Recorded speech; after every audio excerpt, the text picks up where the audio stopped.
thing we have to fear is in war, fear itself. there is no substitute for victory. Let us never negotiate out of fear.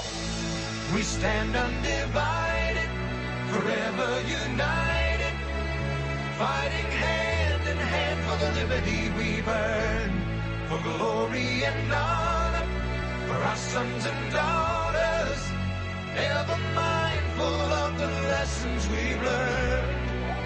Let the torch of freedom burn.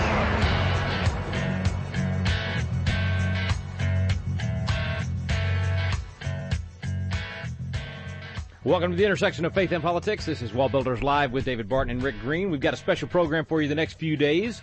Convention of States. Should we do one? Should we not? What does it entail? How does it even work? It's right there in Article 5 of the Constitution, and we're going to learn about it over the next 3 days. If you missed the live webinar with David Barton, myself, Rick Green, and Mike Farris, this is your chance to at least listen to it here on the radio. You can also watch the live webinar. Go to our website at wallbuilderslive.com, and there'll be links where you can do that. But in the meantime, we're going to play it for you right here on WallBuilders Live. So today, tomorrow, and the next day will be a three-part series. The live webinar with Mike Farris talking about Convention of States. We're headed there now. Let the torch of freedom burn.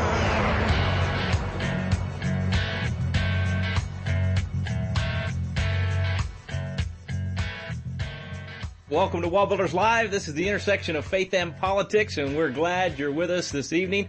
I'm Rick Green here with David Barton, and it's going to be a great topic tonight. It's our first opportunity to have you actually see what we're doing, not just listen to WallBuilders Live, so we're glad to welcome you into the WallBuilders Live studio. And we're going to be having our special guest, Mike Farris, on here in just a few minutes. A couple of housekeeping things. If you haven't noticed already, our questions this evening are via email and Twitter. So you can see the slide there on your screen. You can either send in a question to radio@wallbuilders.com, or you can use the Twitter hashtag WBL, that's for WallBuilders Live, and COS, Convention of States. So WBL, COS, and you can also engage in discussion there on Twitter if you use that hashtag. So welcome to WallBuilders Live. And David, tonight's a topic that's actually, we've done a few programs here on WallBuilders Live about this. It's a hot topic, a lot of folks talking about it. Really probably even a year ago, this was a part of the Constitution that hardly anybody even knew existed, that states could actually have a convention to amend the Constitution. Well, it's one of the cool things that we've been talking about that's happened in the last year, actually the last 2 years, is people are actually discovering parts of the Constitution they didn't know existed, or what they've been told about the Constitution turns out not to be right. And so this is a really healthy thing that here we have a really discussion tonight, a forum on Constitution of States. And I mean, within just a couple of hours, the email going out, this thing was maxed out at 1,500 people. Right, I mean, that quick. People wanted to be on this thing. And so that's a really healthy sign for the country, is that we're actually starting to talk about parts of the Constitution in depth that we didn't even know existed 2 years ago. And we've seen that on our Thursday programs here on the program, because we open it up to questions about the Constitution. And, man, we've been getting flooded with not simple questions. I mean, a lot of times it's a question that gives me a chance to go learn something about the Constitution I hadn't even really looked at. So I've enjoyed that. But the people have really surprised us with how in-depth they're wanting to go with the Constitution. And again, that's healthy. The John Jay quote that we love to use a lot is that you need to study and you need to know the Constitution, you need to defend and you need to assert it.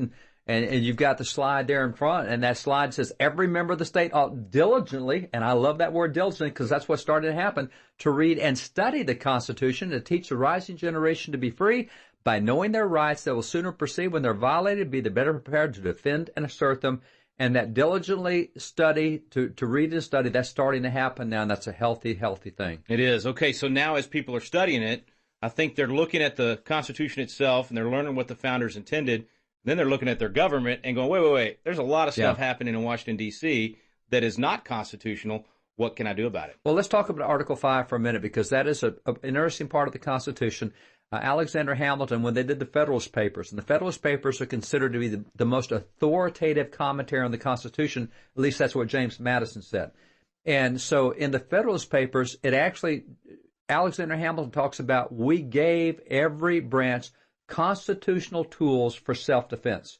And so the states have a constitutional tools for self-defense. The people have the Ninth Amendment is the people, 10th Amendment is the states. So all of these entities, you got the president, you got the Congress, you have bicameral Congress, you've got the judges, you have the people, and you have the states. Those are the major entities. Every one of them has constitutional tools for self-defense. And one of the tools for self-defense that the Founding Fathers gave to the states to help enforce the 10th Amendment was Article 5, that the states, whenever they think Congress is getting out of bounds, they can call a convention and they can propose amendments to the Constitution. And let's say Congress has refused to act, and Congress has refused to act on a number of amendments, and all the states have to do is say, okay, we'll act. We're closer to the people. You guys are not listening well, so we'll do something. And that notion of convention of the states, and I'm going to make a big distinction tonight, because you and I have talked about this before, but you and I both 3 years ago were opposed to this notion. Yeah. I mean, we were opposed to, and worried a lot about of, what could happen, all the reasons that, you know. Well, and in my case, it was because I'd been told about Article 5. I hadn't read Article 5. Yeah. And so Article 5, I always heard, well, that's about a constitutional convention. I don't want a constitutional convention. No. And I don't want them starting over. That's right. I don't want them to, throw the whole thing out and start over. And, right? and I'm not. And so tonight, I'm not going to call it a constitutional convention, because it's not. It's a convention of the states. And I used to make that mistake. I even would do that in Constitution classes I'd be teaching. I'd use that word, constitutional convention, and somebody corrected me and said, wait a minute. That means we're starting over and doing it all over again. This is not a constitutional convention. Our guest tonight, I think, has really helped to frame the right terminology, convention of states. And I'll tell you what really got me was when you see Article 5, and it's there on the screen in front of you, the slide that you see, it says that you can, in the middle, there says the several states shall call a convention for proposing amendments as part of this Constitution. That means you can't have a runaway convention that comes up with a new Constitution. You can propose amendments to this Constitution. We can't propose a new Constitution. That can be done elsewhere, another way. But a convention of the states can't do that. They can propose amendments to this Constitution. So that's the first check on a runaway Constitution or runaway convention, is the constitutional language itself. Yeah. And I had never read that. I'd always been told, and by the way, I got to go back to the original one, because I was always told that, well, a runaway convention, that's how it originally happened in the first place. They sent the Founding Fathers there to amend the Articles of Confederation, and they ran away with the convention and came up with the Constitution. How many of y'all out there have heard that? I know you have, because we've heard it many times. That was the reason we didn't want another one of those. Yeah. Well, time out. It couldn't have been a runaway convention, because the states ratified the product that came out of that convention. The states said, that's exactly what we sent you there for.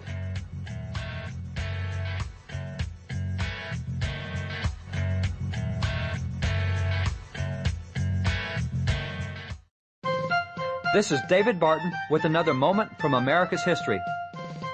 Today, we heard that our Founding Fathers were largely atheists, agnostics, or deists. The writings of Founding Father Richard Henry Lee strongly refute that assertion. Richard Henry Lee was a signer of the Declaration of Independence, and he is specifically the man who made the motion in Congress that America separate from Great Britain. Following his death, his papers and correspondence, including numerous original handwritten letters from other prominent Founding Fathers, were passed on to his grandson. After having studied those letters, this was how the grandson described our Founding Fathers. He declared, "The wise and great men of those days were not ashamed publicly to confess the name of our blessed Lord and Savior, Jesus Christ. In behalf of the people, as their representatives and rulers, they acknowledged the sublime doctrine of His mediation." For more information on God's hand in American history, contact WallBuilders at 1-800-8-REBUILD. Let the torch of freedom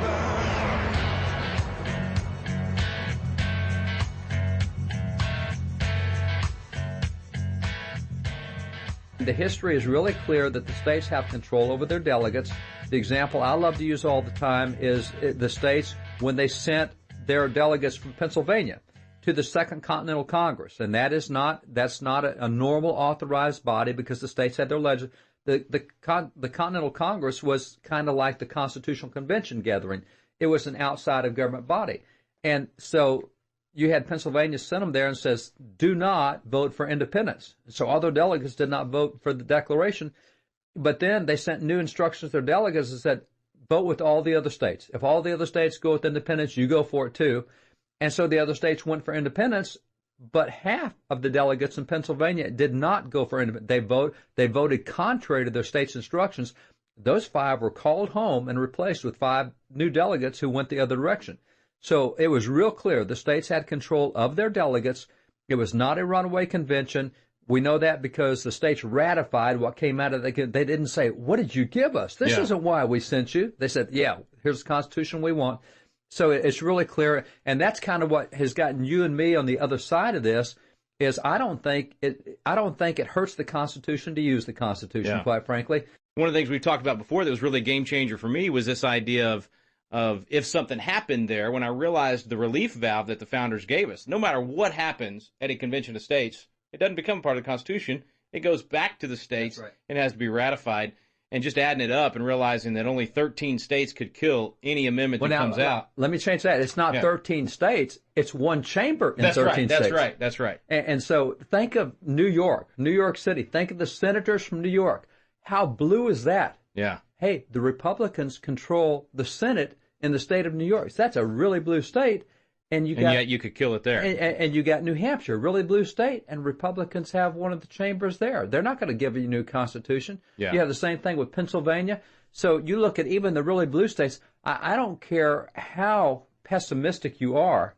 You can name 13 chambers that would say no to this, and that's all it takes to stop this. So it can't be a runaway. There's no way for it to be a runaway. Well, we've got a special guest with us tonight that has really spent a lot of time on this, and he's actually been a great hero in a lot of areas for our nation, specifically that of education for sure. Mike Farris, Patrick Henry University, Homeschool Legal Defense, I mean, all the different things that he's done, cases he's argued before the Supreme Court, and also in teaching the Constitution to thousands and thousands of folks. Mike, it's always good to have you, man. We are thrilled to have you here with us on WallBuilders Live, the webinar version. Rick and David, it is great to be with you. Thank you so much. And I got to ask you, man, now you got a university to run, you've got a national organization. Why was this so important to you that you would devote so much time to it? Well, after the 2012 election, I basically came to the conclusion that our country was going to crash and burn. Our liberties were going to be absolutely curtailed. There's a lot of measures of the problems with our government. The national debt is the tip of the iceberg, is the easiest to quantify. But I just looked at the situation and said, liberty's going to die in this nation if we don't do something about it.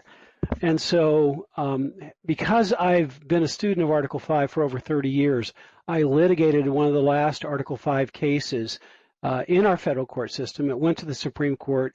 That was on the Equal Rights Amendment when Congress tried to change the ratification deadline for the ERA.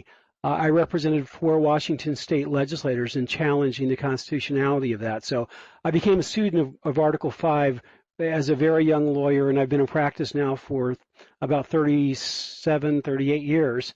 And so that was a long time ago, but I've been a student and fan of Article 5 ever since. And I basically said Washington, D.C. will never fix its own problems. And the founders gave us the power to use the power of the states to take away power from Washington, D.C. And so I said, it's time. It's time to do something before it's too late. You know, and you said something at the conference we had with legislators last year that really stuck with me. You used the phrase that we need a solution that is as big as the problem. That's exactly right. You know, there's a lot of things wrong with the government, all of which can be categorized as there's a huge disparity between the Constitution as written and the Constitution as interpreted by the Supreme Court. And if we were able to fix 4 or 5 of those big disparities, the power to tax and spend under the General Welfare Clause, the power to regulate under the Commerce Clause, the power of the executive branch to make law, even though Article 1, Section 1 says all legislation needs to come through Congress. You fix 4 or 5 things like that, then we really have a big solution. We don't need 50 amendments or 70 amendments, but a handful of strategic amendments will solve the big problems of our country.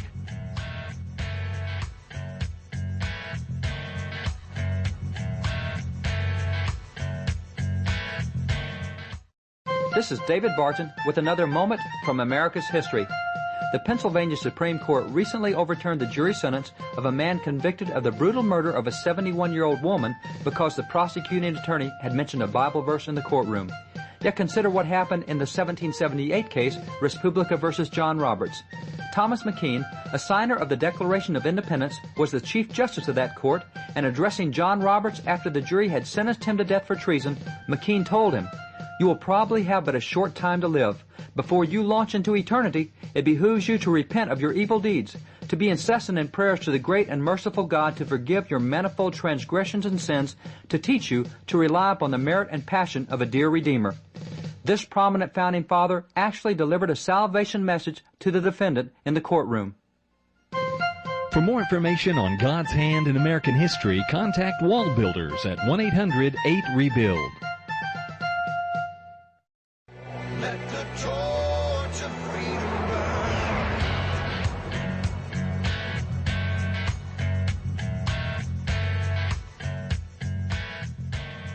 The founders believed that good structure leads to good government. Good checks and balances leads to good government. And when the Supreme Court has said two really key things about checks and balances, they've said that under the General Welfare Clause in the Obamacare case, there is no constitutional limitation on the power of Congress to tax and spend.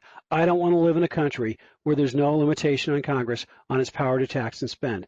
The second thing it said is about 30 times the Supreme Court has said there is no check on our power realistically other than the court's own internal sense of self-restraint.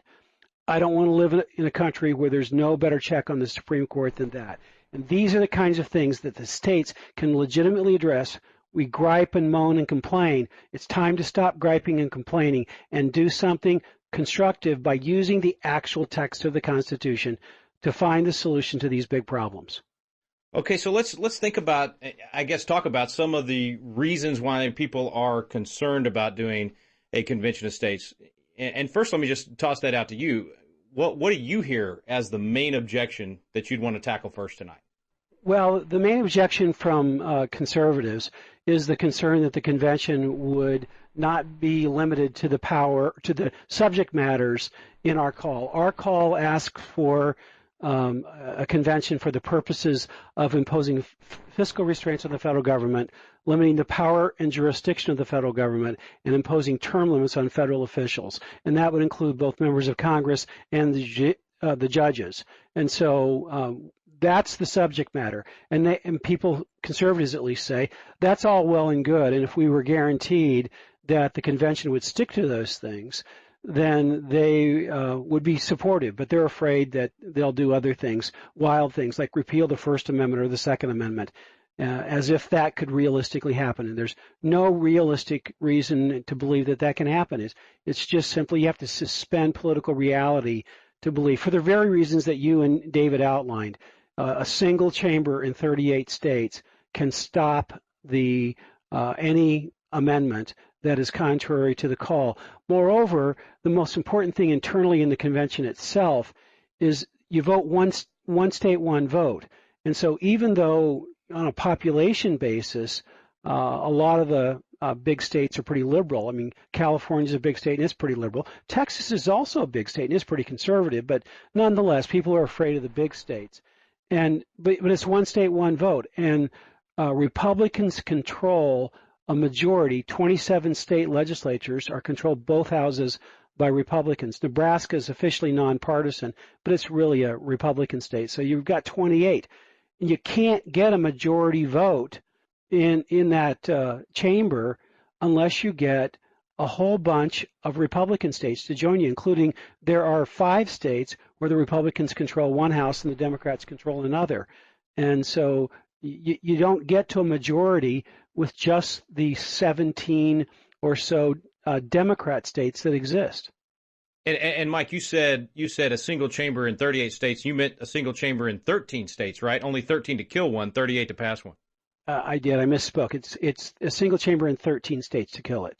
Yeah, and you mentioned Second Amendment. I think I can throw a rock from my house in Austin, Texas, to 13 states that would vote no if anybody got rid of the Second Amendment at a convention. So it's like you're saying. I mean, the political realities are that something like that is just absolutely it could not happen. Let me jump to one of our questions from the audience, Mike, if we can. This one's from Paul. He says the reactions from people concerning the Article 5 convention is polarized. I'm inclined to want to explore the potential simply because the framers bothered to include it in the Constitution, and as a free people, we're at the precipice. So agreeing with you that we are in danger. But he said, it causes me great consternation to know that George Soros is enthusiastic about an Article 5 convention. What could devious statists possibly have in mind that would attract them to this approach? Should we assume that any strategy we devised must include the presumption that a fifth column attack to subvert the Constitution is inevitable? So I hear this one, why are left-wingers and socialists wanting a convention of states, which I haven't heard of that many of them, but I have heard this claim that Soros would like to see one. What's your response to that? Well, if George Soros can get 34 states to pass an application that supports his agenda, he would have the ability to back a successful convention of the states. But it's the same reason that George Soros supports leftist candidates for the U.S. Senate. Nobody would say, well, because George Soros supports leftist candidates for the Senate, we can't support conservative candidates for the Senate. It's just a political tool. It'd be like saying, well, George Soros funds bloggers. Conservatives can't use bloggers. It's just a political tool.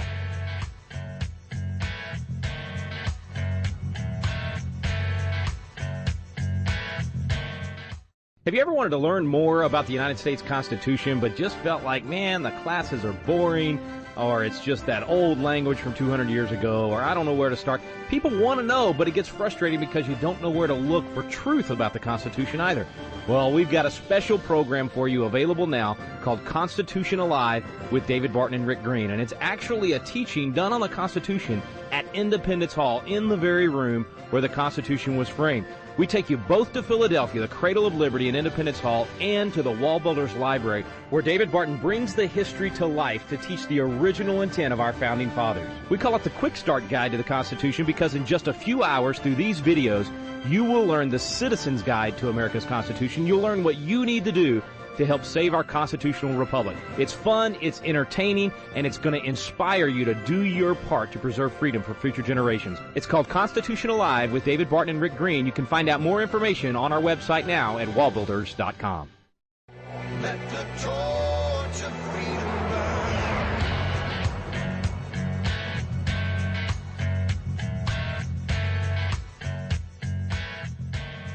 The only concern would be if George Soros could hijack our effort. That would be a legitimate concern. And for the reasons that we've already talked about, that's just not possible. He would have to secretly bribe thousands of state legislatures, and everybody would have to keep it a secret. It's just simply not humanly possible for him to do that. I mean, he can participate in the political process just like anybody else. He can back U.S. senators. We can back U.S. senators. He can try to get liberal states to pass Article 5 applications. We can try to get our states to pass a conservative Article 5 or more federalist Article 5. Our agenda really is to transfer the authority back to the states. And if liberal states want to promote generous socialism, let them try it. And if some states want to promote stingy socialism, let them try it. And if other states want to promote freedom, then we'll see that, and we'll see how it works. And the laboratory of democracy will be back in business, and will be stopping the situation where Congress controls everything. So George Soros, his empire is big cities, big government, and big media. He has a lot of power in Washington, D.C., has very little power in most of the states, and we can win. This is where the people control. I'm not afraid of George Soros. I'm not afraid of the ACLU. I'm not afraid of President Obama or Harry Reid or Nancy Pelosi. The people ultimately control this, and if we can have about 1% or a little less than 1% of the American public stand up, show up, and speak up, we will win this effort. We can pass all these kinds of amendments and get them ratified in 38 states with about 1% of the American public if we will actively work on it. If people will just take action, and David, you've heard that too. You've had to feel that same question about this, That the source question I hear a lot, and people use that as a reason not to be involved. And let me throw a couple of things out on that. The Soros thing, like the Runaway Convention, like everything else, is a fear factor. And people say, "Oh, I'm scared that this is going to happen more." And fear, the problem with fear is it puts you on the defensive, not the offensive. When you're scared of something, you want to defend yourself from whatever is out there. When you get rid of the fear, then you go on the offensive. And the only way you win is not on defense, it's on offense. The National War College in Washington, D.C. teaches the famous course, the nine principles of war. Defense is not a principle of war. If you want to win a war, you don't go on defense, you go on offense. And the military actually teaches that defense is a temporary condition in which you reorganize to go back on offense. So the thing of, Soros is look, I'm not scared of Soros. And as Mike said, I mean, we'll fight this debate in the political arena and we'll win. There's no question about it that we will. But I'm not going to let the fear of Soros back me off. And as Mike gave some examples, I'm going to give a corollary example, something that's been happening in the news recently. My political philosophy is extremely different from Hillary Clinton's. I mean, there's not much in common anywhere. Yeah. The one thing I have in common with her is she has been saying the last 2 weeks the greatest, most influencing book in her life is the Bible. Well, I will say that's my greatest, most influencing book. Now, that in and of itself is news, but I think we need to alert the media because David Barton and Hillary Clinton, he just said he agrees with Hillary Clinton on something. This is news. But see, the thing is, her reading of the Bible leads to abortion. It leads to same-sex marriage. Right. So am I going to back off and not use the Bible because Hillary Clinton is using the Bible? Because she's misapplied it? Yeah, because she loves the Bible, so I must be wrong in loving the Bible. No. You don't run things like that. Out of time for today, folks. We'll be back tomorrow with more on Convention of States from our live webinar with Mike Farris. You can watch the entire thing if you go grab the links there at our website, wallbuilderslive.com. Thanks for listening to WallBuilders Live. We stand under